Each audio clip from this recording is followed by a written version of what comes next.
ce zunubi shine abin da yake kaikayi a zuciyar mutum, wata raddada fi sadar, yake kai komo a zuciyarka, ka kasa samun daidaito a zuciyarka, babu nutsuwa.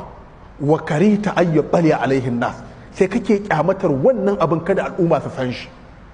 To shine zunubi a dunkule. Kenan dan adam din da yake aikata zunubi yana cikin wani irin hali wajen aikata zunubin na rashin nutsuwa. Babu wannan sakina din, babu ita, babu wannan nutsuwar, babu. Idan ka samu nutsuwa, ita ce za ka samu dukkanin damuwarka yanzu ta koma wata yalwa. Bakin cikinka kuma Allah Ubangiji ya yaye ma, ba ka jin wahalar aikata ibada.